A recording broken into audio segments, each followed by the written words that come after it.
What I want to do next is I want to do my quick summary of the first tradition. Okay, I love the chapter. The fact that it is first tradition is huge. So I'm going to talk only about 3 ideas that I got. The first idea, which is very simple, is the idea of man as a designing animal.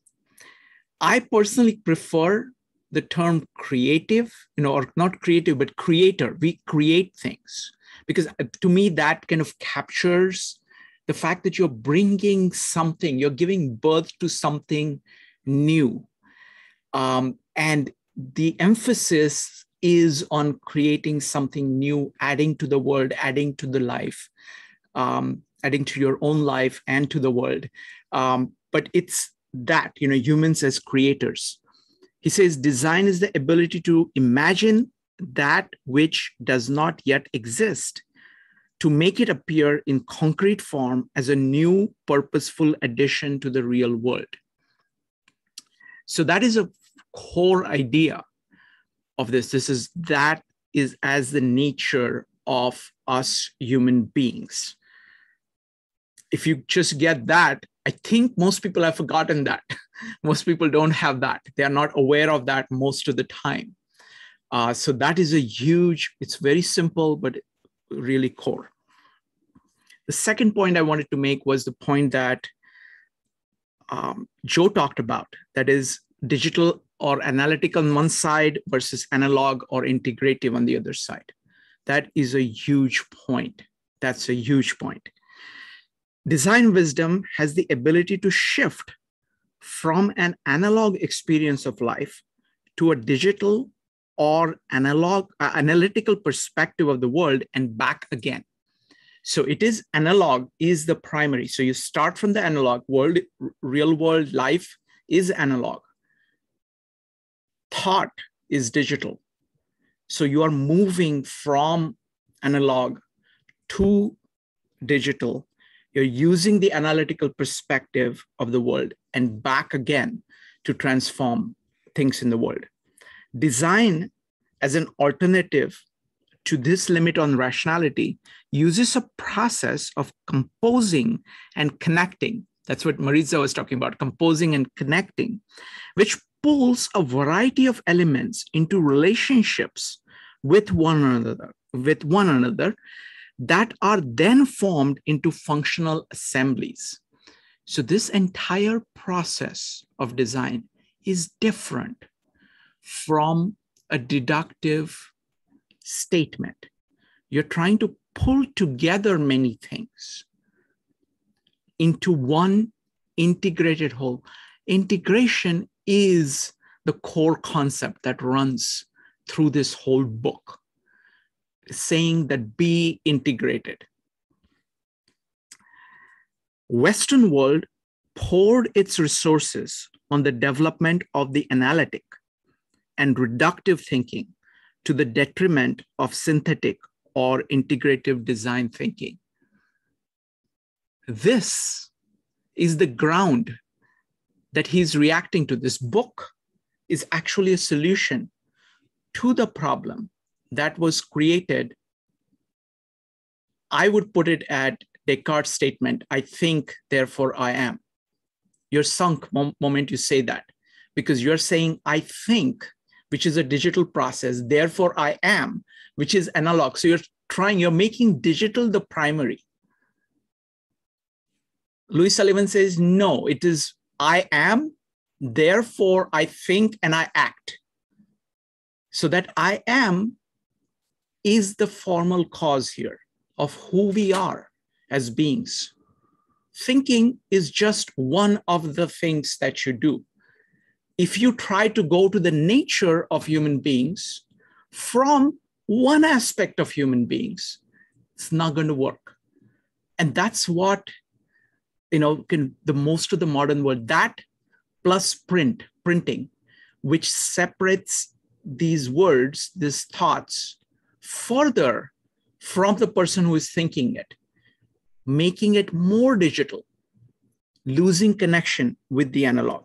In the 21st century, it is now critical that we pick up those frayed design threads and weave them back into new patterns, integrating their wisdom into a more holistic fabric of life. A key word there is patterns. What you're looking for are patterns. You're trying to see what is there and trying to draw patterns visually to connect, to integrate, to compose things. A social culture often consists of ideas, norms, and common sense understanding that are taken for granted, often without questioning their origins or benefits. This means that it is imperative to maintain both open and critical minds in the creation of design culture within the milieu of established social cultures. The point that I want to point out here is that most of the culture is implicit. It is built into how we do things. We are many times not even aware of those things.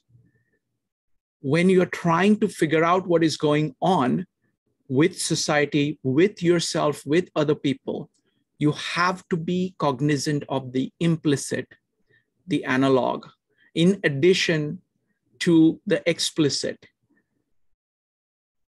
Another way of looking at it is figure and ground. The digital is the figure, the analog is the ground.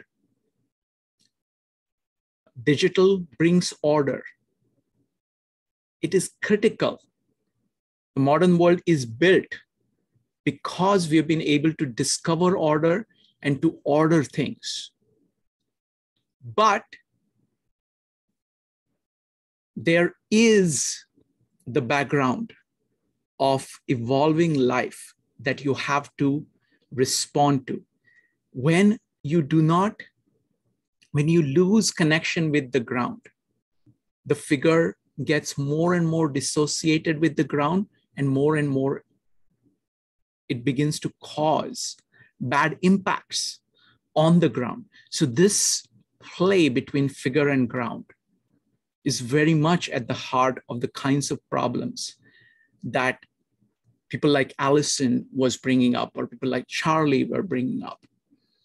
It is the right brain, left brain integration. It is very easy to say either or. Say enough of this, I want to do that, more of that. But that is not a solution. Really what this book is arguing for is what we learned yesterday in improv, yes and. All these are human faculties. All these are necessary in order to create something which is integrated. That's what this book is about. The third point I want to make is about design culture. And this one, it looks like he's talking about us. He's talking about 52 living ideas processing, going through his book. Just read this. Of course, a culture can never be created by merely writing a book, but we hope to initiate a reflective dialogue on what a design culture might look like, at least in the beginning stages of its development, joining with others with similar interests. We believe the first step in establishing a design culture is to conceptualize design as a unique way of looking at human condition with a purpose to create change.